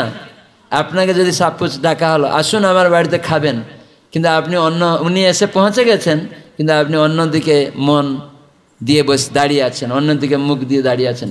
তখন উনি বলে, আমাকে ডাকলো বেটা, আর দেখো মুখটা ফিরিয়ে নিয়েছে, আমাকে অপমান করার জন্য ডেকেছে, তখন আবার দুঃখে চলে যাবে। হ্যাঁ কি না? তো এই জন্য আমরা কৃষ্ণকে ডাকছি, কিন্তু আমরা অন্যমনস্ক থাকছি।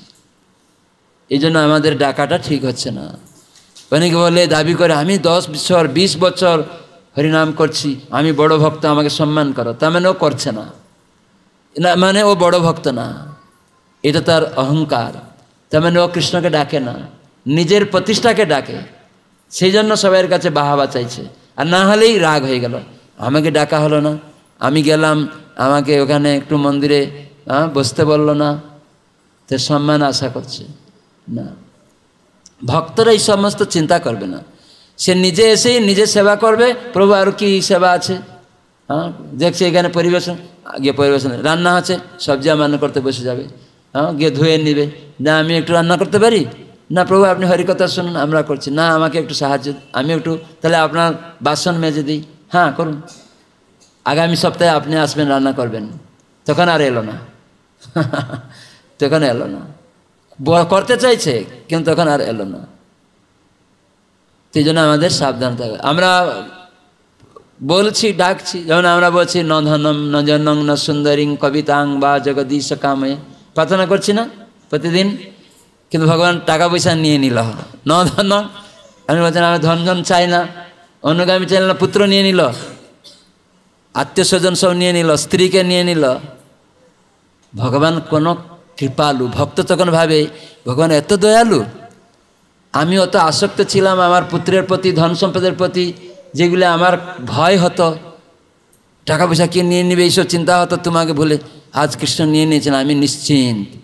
তুমি তোমার জিনিস তুমি রেখে দিয়েছো সঞ্চিত করে, আমার দরকার তুমি দিবে, সেটা তোমার সেবার জন্য, সেজন্য চিন্তা করছে না।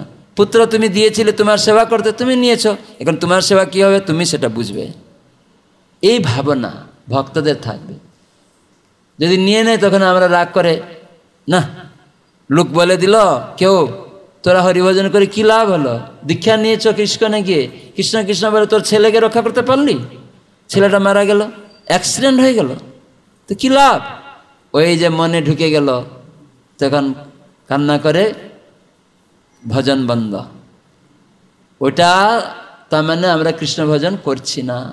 একদিকে বলছি ন ধনং ন জনং ন সুন্দরী, সুন্দরী স্ত্রী ছিল, অপ্রকট হয়ে গেল তখন বা চলে গেল কোনো কারণে, কিন্তু আপনার দয়া, ভগবানের মঙ্গল। কেন ভাগবত বলছে সুন্দরী স্ত্রীর প্রতি আসক্ত হয় না, প্রমোদদায়িনী স্ত্রীকে আসক্ত হবে না, সেটা তোমার ভজনে বাধা, তোমার নিচে নিয়ে চলে যাবে। তা আসক্ত হয়েও না। তবে যদি বিবাহ হয়েছে কেবল কৃষ্ণ সেবার জন্য, পুত্রার্থে ক্রিয়তে ভাজ্যা, এই মনোভাব থাকবে। কিন্তু খুব সাবধান করে দিয়েছে, সুন্দরতা অনেক সময় চলে যাবে, তখন তুমি কষ্ট পাবে। সেজন্য কৃষ্ণের সৌন্দর্যের প্রতি আকৃষ্ট হতে হবে। এই জড়জগতের সুন্দরটা হচ্ছে অনিত্য। এখন কেউ সুন্দর আছে, সুন্দরী আছে, তো একটা রোগ হবে, থাকবে না, থাকবে। অনেক ছেলেমেয়েরা এরকম মনে করে, এটাই মনে হয়, এই জৌলসটাই মনে হয় আমার চিরদিনের জন্য আকর্ষণ করবে। না, যে কোনো মুহূর্তে নষ্ট হয়ে যাবে। তো সেজন্য সাবধান। প্রভুপাদ একটা লিকুইড বিউটি গল্প বলেছেন, শুনেছেন কোনোদিন? দি লিকুইড বিউটি, ইংরাজিতে। একটা সুন্দরী মেয়ে ছিল, ও পড়াশোনা করে যাচ্ছে, বাড়িতে ফিরছে, তো একটা চ্যাংড়া ছেলে, ও সুন্দর, ও দেখে তার পিছে পিছে যাচ্ছে। মেয়েটা বাড়িতে ঢুকে গেছে, ও বাড়িতে ঢুকে গেছে। তখন মেয়েটা বলছে, তুমি কেন আমার বাড়িতে আসছো? বলে, না না, তোমার এই রূপের সৌন্দর্যের প্রতি আমার খুব ভালো লেগেছে, তুমি আমাকে বিবাহ করবে? তোমার এই রূপটা আমার খুব ভালো লেগেছে, এরকম তাকে প্রস্তাব দিয়েছে। তখন সঙ্গে সঙ্গে মেয়েটা বলছে যে আজকে না, এই রূপের জৌলস তোমাকে পেতে গেলে 7 দিন অপেক্ষা করতে হবে। 7 দিন? বলো কোথায়? ওই যে তোমার ওই এলাকায় যে গাছ আছে, ওখানে কেউ থাকবে না, ওখানে আমি বসে থাকবো, তোমার জন্য অপেক্ষা করে থাকবো। ওই দিনে তুমি আমার এই রূপের জৌলসটাকে তুমি আস্বাদন করতে পারবে, কোনো চিন্তা নেই। তো এই মেয়েটা বাড়িতে ওই চ্যাংড়াকে বললো যাও। ও তো আশ্বাস নিয়ে চলে গেল, একটা বিষাক্ত ট্যাবলেট খেয়ে নিল। খাওয়ার ফলে ওর শরীরে ডায়রিয়া হয়ে গেল, মল মূত্র যা কিছু বমি টুমি সব হয়েছে। তখন পুরা কালো হয়ে গেল শরীরটা। তারপরে ওই যে যা কিছু শরীর থেকে বেরিয়েছিল ওই ওষুধ খাওয়ার ফলে, সবগুলি একটা পাত্রে, মাটির পাত্রে, কাপে সব ধরে রেখে দিয়েছিল, আর নিয়ে ওইখানে ওই গাছের গোড়াতে রেখেছিল, আর একটু দূরে ও বসেছিল। তো ওই ছেলেটা ওই দিনে এসছে, 7 দিন হয়ে গেছে, ওই মেয়েটা বসে আছে। তখন এসে জিজ্ঞাসা করছে ওকে, আচ্ছা তুমি জানো, তোমাকে কি ওই মেয়েটা এখানে অপেক্ষা করতে বলেছে নাকি আমার জন্য? দেখুন, চিনতে পারছে না। আমরা অনেক সময় ছেলেমেয়েরা বিবাহ করে আসক্ত হই, রূপ জৌলস হয়ে গেল, তার প্রতি 7 দিনে আসক্ত হয়েছিল, এখন তাকে চিনতে পারছে না, তাহলে কী রক্ষা করবে? তাকেই চিনতে পারছে না। সেই মেয়েটি বসে আছে অপেক্ষা করে, চিনতে পারছে না। তখন বলে, হ্যাঁ আমি চিনি, আপনি ওই মেয়েটার রূপের জৌলস প্রতি আসক্ত ছিলেন, উনি আমাকে বলেছিলেন অপেক্ষা করতে, তো আমাকে বলেছেন তার কাছে নিয়ে যেতে, আর ওই জৌলসগুলো আপনি ভোগ করবেন তো, ঠিক আছে আমি ওইখানে ছেড়ে দিব আপনাকে। তখন ওই মেয়েটি নিজে গেল, বলে আপনি যে রূপ জৌলস আস্বাদন করতে চেয়েছিলেন সেই মেয়েটি আমি, আমার সমস্ত রস রূপ এই সমস্ত পাত্রে ধারণ করে রাখা আছে, বমি পায়খানা মল মূত্র সব কিছু। তো বলে এইগুলি আমার শরীরের জৌলস, আপনি ভোগ করুন। তখন তার জ্ঞান হলো, ছি এইরকম পরিণতি হয় শরীরে, আর আমি এরকম রূপের প্রতি আসক্ত হয়েছিলাম, তুমি আজ থেকে আমার গুরু হয়ে গেলে। আমি অনিত্য বস্তুর প্রতি আসক্ত হয়ে তোমার পিছনে এসেছিলাম, এটা যে অনিত্য, এই ভাবনা প্রভুপাদ সারা বিশ্বে ভক্তদেরকে শিখিয়েছেন। এই জন্য আমাদের কখনো যেন রূপের প্রতি, টাকা পয়সার প্রতি, আমাদের রূপ রস, আর কি আছে, ধনের, টাকা পয়সা সম্পত্তি, উচ্চ শিক্ষার প্রতি, মানে জ্ঞান আর উচ্চ কুলের প্রতি এই অভিমান থাকা উচিত না। আমাদের এই অভিমান থাকলে কৃষ্ণ কোনোদিন পাওয়া যাবে না, অনেক দূরে চলে যাবে। বিষয়া আবিষ্ট চিত্তানাং কৃষ্ণ আবেশ সুদূরত, অনেক দূরে চলে যাবে। আপনারা যদি মায়াপুরের দিকে যাবেন বাড়ি থেকে, যত আগিয়ে যাবেন আপনার বাড়িতে তত দূরে থাকবে, তাই না? আবার যখন ফিরবেন এদিকে তখন বাড়ি পাবেন কাছে, আর নাহলে মায়াপুরের কাছে পৌঁছে গেলে এই বাড়িটা অনেক দূরে হয়ে যাবে। ঠিক সেরকম কৃষ্ণ দিকে যত আগিয়ে যাবেন এই বিষয় আবিষ্ট যে হয়েছেন সেটা অনেক দূরে চলে যাবে। তো মানে বিষয় ত্যাগ বলা হচ্ছে না, বিষয়টাকে কি করে উপযোগ ঘটাতে হবে সেটাকে জানতে হবে। তো সেই বিষয় রূপ রস গন্ধ শব্দ স্পর্শ, এই যে সুখ আমরা পাই দেহেতে, তো সেগুলি কৃষ্ণ সেবাতে লাগান। কৃষ্ণের রূপের প্রতি আসক্ত হন, রস জিহ্বাতে কৃষ্ণের প্রসাদ গ্রহণ করুন, রূপ রস গন্ধ ভগবানের অর্পিত তুলসী এবং পুষ্প আগ্রহণ করুন। এরকমভাবে প্রত্যেকটা বিষয় আমরা কৃষ্ণের সাথে যুক্ত করে আমাদের ইন্দ্রিয় দিয়ে যদি আমরা সেটি উপভোগ করি, সেটাই হচ্ছে ভক্তি। এইভাবে এটাই ভক্তি। ভক্তি অন্য কিছু না, সব ইন্দ্রিয় দিয়ে কৃষ্ণ সেবা করা। তাই আমি চোখ দিয়ে বিগ্রহ দেখব, ধাম দেখব, ভক্ত দেখব, গ্রন্থ পড়ব, আজে বাজে সিনেমা দেখব না, ক্রিকেট প্লেয়ারদের খেলা দেখব না, এই সমস্ত খারাপ জিনিস দেখে চোখে নষ্ট করা। এই যে বৃন্দাবনে আত্মানন্দ প্রভু নিয়ে গেল, মহাপ্রভু ভক্ত সঙ্গে হেরিব আমি, কি গান আছে একটা, যেসব স্থান প্রভু আমার, কি একটা গান আছে না, যেসব স্থান না, যে শুদ্ধ ভক্ত চরণ রেণু এই ভজনে আছে, গৌরা আমার যেসব স্থান করিল ভ্রমণ রঙ্গে, সেসব স্থান হেরিব আমি প্রণয়ী ভক্ত সঙ্গে। একা একা যাবেন না, ভক্ত সঙ্গে যাবেন।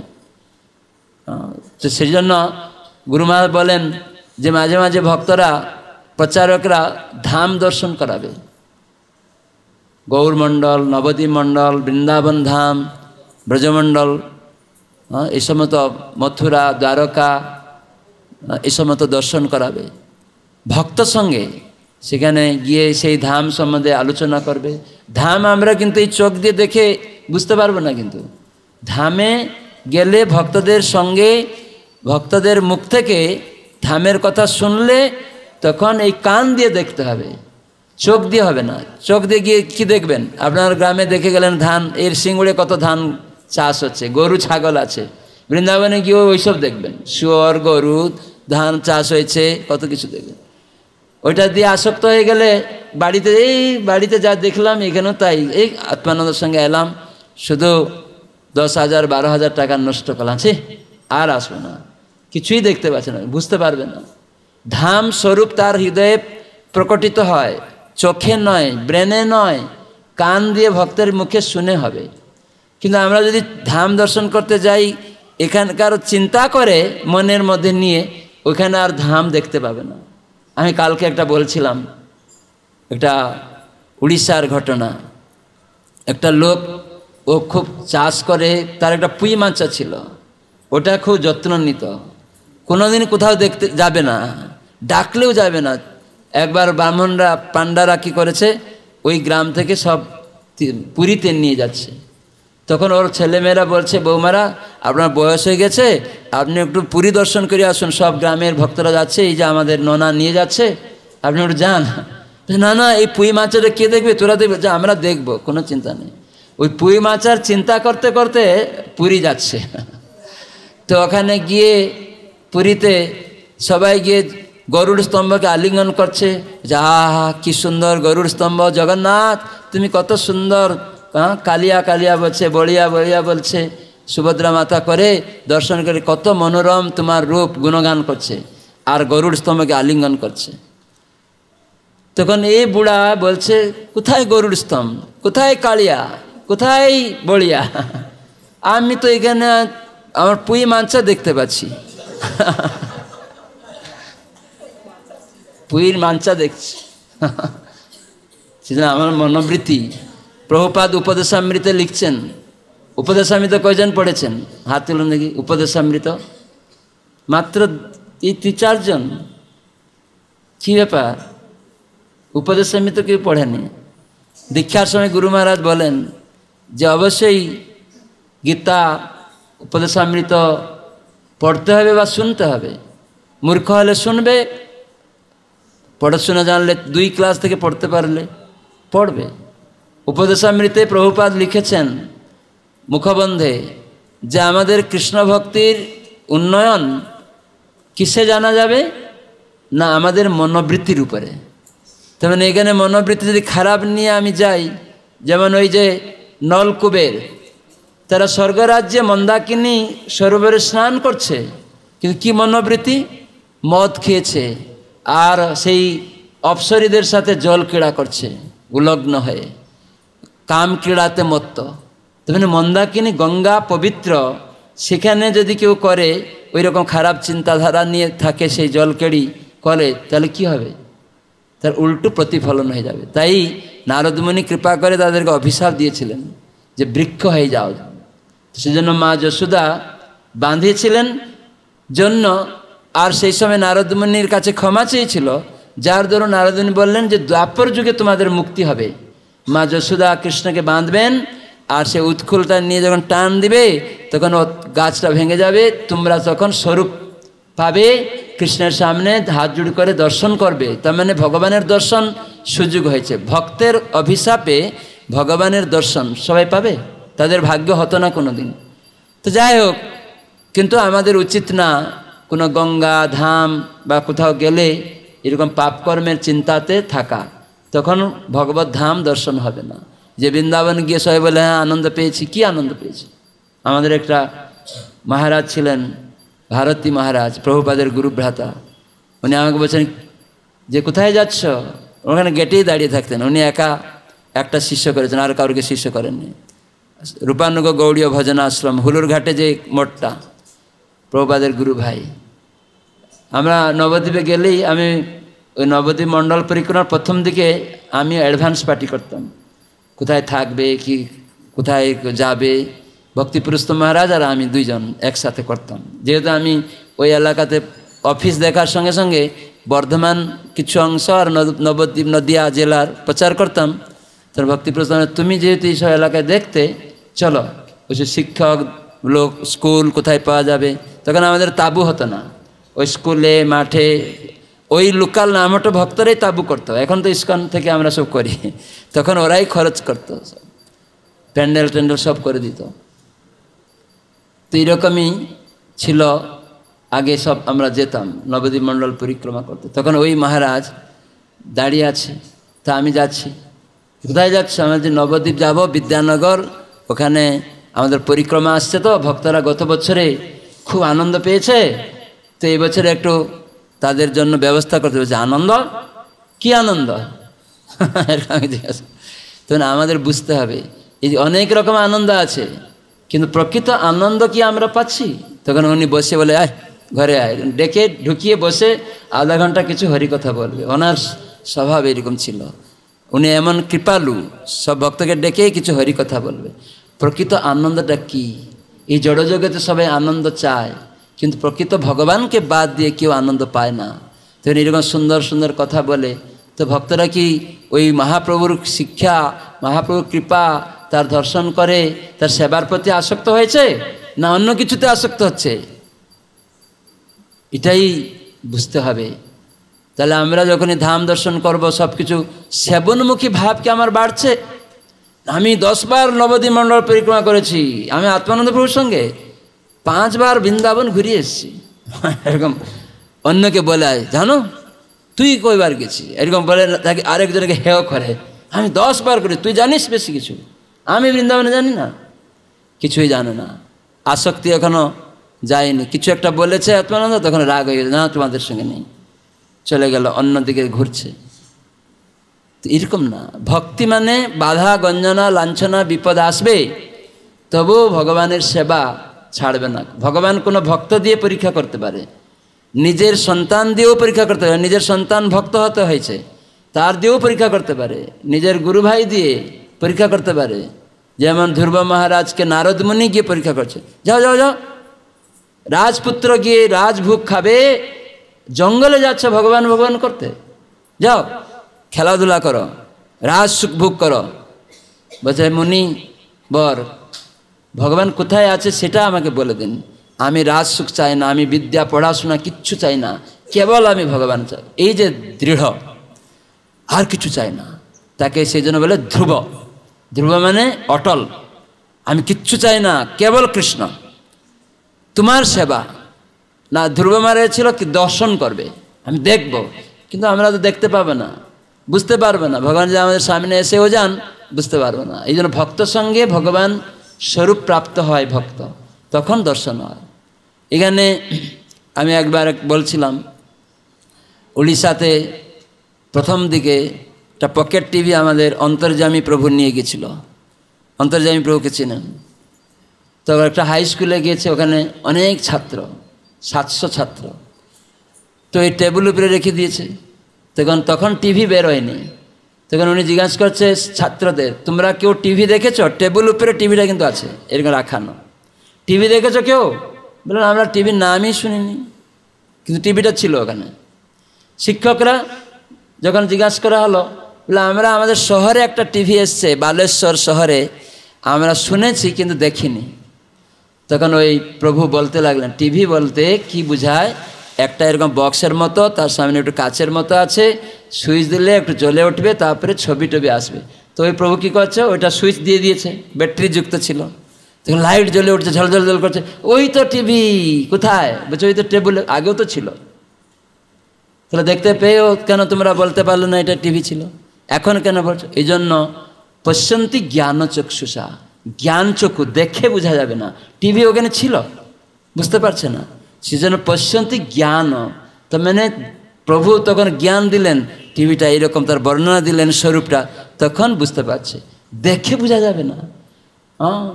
না মূঢ় না অনুপশ্যন্তি, ভগবদ্গীতা কৃষ্ণ নিজে বলেন, যারা মূঢ়, মূর্খ, পড়াশোনা থাকতে পারে, অল্প বুদ্ধি, তারা বলে আমি সব জানতাম, না দেখি নিজে চোখে যা আমি বিশ্বাস করবো না। তাহলে চোখে তো দেখছো, বিশ্বাস করছো কেন? করতে পারছো না কেন? বুঝতে পারছো না কেন এটা টিভি? চোখে দেখে। যদি আপনি জন্ম দিলেন, বাচ্চা চলে গেলেন, 10 বছর পরে আসবেন, আপনার বাচ্চা সামনে ঘুরছে, আগে অহংকার করতেন, আমি চোখে যা না দেখবো বিশ্বাস করবো না। আপনার ছেলেকে চোখে দেখে গিয়েছেন, 10 বছর পরে এসে ছেলে সামনে ঘুরছে, যখন আপনি ঘরে ঢুকেছেন, বাবা মা চোর ঢুকেছে কেউ একজন, তখন বাচ্চাকে বুঝতেও পারছে না, বুঝতে পারবে? সেই জন্য চোখ দিয়ে হবে না। তখন স্ত্রী বলছে এটা তোর বেটা, তুই জন্ম দিয়ে চলে গেছিলি, 11 বছর পরে আসছে, এখানে এত বড় হয়ে গেছে, তার চেহারাটা চেঞ্জ হয়ে গেছে, কিন্তু ওই একই ব্যক্তি আছে, আত্মা। ওই জ্ঞান আমাদেরকে লাভ করতে হবে। তো সেই জন্য সাধুসঙ্গ এই জন্য দরকার। এই জন্য এখানে ইস্কনতে এইখানে সংঘ করার জন্য ভক্তদের, সিঙ্গুর অধিবাসীদের কৃপা করার জন্য প্রভুপাদ বলছেন প্রতিটা শহরে শহরে আমাদের থাকবে জায়গা, সেখানে ভক্তরা যাতে বসতে পারে।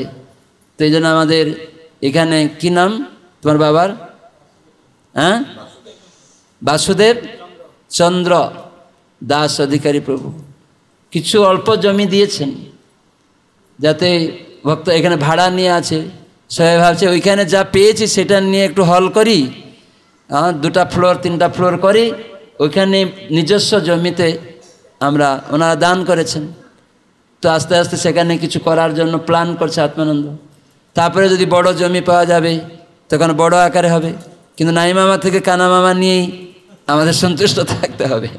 সেজন্য আপনারা সবাই চেষ্টা করবেন কি করে ওখানে তারা কত, দেখুন যে নিজের জমি দিয়ে দিচ্ছে, নিজের বাড়ির জমি, ছেলে আছে মেয়ে আছে, তবু ছেলে মেয়েরা বলছে হ্যাঁ বাবা প্রভুপাদের সেবা তুমি করো, তাই অর্ধেক জমি নিজের জন্য কিছু রেখেছে ছেলে মেয়ের জন্য, আর অর্ধেক জমি মন্দিরে বলছে এটা আপাতত অন্তত কিছু ইস্কনের প্রভুপাদের ইচ্ছা পূর্ণ হোক। সিঙ্গুর শহরে, সিঙ্গুর সবাই নাম করা জায়গা, সবাই শুনছে, মারামারি জায়গা, বা এখানে ফ্যাক্টরি হওয়ার কথা ছিল, হয়নি, কিন্তু কখনো হয়তো কৃষ্ণ চাইবে এই সিঙ্গুড়িতে, ভগবানের ইচ্ছায় সব হবে। তো ভগবানের ইচ্ছা এটা পাওয়া গেছে। তো আমি বিকালে যাব ভাবছি, ওখানে একটু যাব, তো আমরা যাব। তো আপনারাও চেষ্টা করবেন যাতে ভবিষ্যতে ওখানে আমরা চেষ্টা করি শুরু করতে পারি, এই বছরে না হলেও আগামী 25 সালেই যেন শুরু হয়ে যায় কিছু একটা। আপনারা সবাই রাজি আছেন? এখানে ভাড়া দিতে হচ্ছে কত? 25,000 টাকা মাসে। তো আমাদের নিজস্ব জায়গা থাকলে এই ভাড়াটা আর দিতে হবে না, ওই 25,000 টাকায় তো প্রচার করা যাবে, কত কিছু করা যাবে, হ্যাঁ কি না? সেই জন্য আপনারা সবাই নিজের বাড়ি, প্রভুপাদের সংস্থায় আমরা যদি সদস্য হই, তাহলে আমরা সবাই মিলে ওখানে রয়েছে তৈরি হয়ে, আমাদের শুধু খালি মাটি খুঁড়ে বের করতে হবে, তবে না আমাদেরকে পরিশ্রম করতে হবে, ঠিক আছে? তো সেজন্য আমি অনুরোধ করব আপনারা সেটার জন্য চেষ্টা করবেন। এই দামোদর মাসে সংকল্প করুন সবাই, যে ভগবান তোমার যদি ইচ্ছা হয়, আমরা সংকল্প করছি এটা করার জন্য, আপনার ইচ্ছার উপরে নির্ভরশীল করছি, আপনি সেটা পূর্ণ করবেন বলে আমরা আপনার উপরে নির্ভরশীল। আপনি যদি চান এটা অবশ্যই হবে, আমি করে ফেলবো এই ভাবনা না, ভগবান ইচ্ছা হলে হবে। তো সেটাই আপনারা সবাই ইচ্ছা করুন, ভগবানের ইচ্ছার উপরে নির্ভরশীল করে, তাহলে এটি হবে। সেই জন্য দামোদর মাসে বেশি সাধুসঙ্গ করবেন, ভোরে উঠবেন, মঙ্গলারতি করবেন, গীতা ভাগবত পড়বেন, যদি নদী পাওয়া যায় গঙ্গা স্নান করবেন, না পেলে বাথরুমেও গঙ্গা গঙ্গা গঙ্গা বলে স্নান করবেন। সবাই বলেন গঙ্গা গঙ্গা গঙ্গা, সবাইয়ের গঙ্গা স্নান হয়ে গেল। নিতাই গৌর প্রেমানন্দে।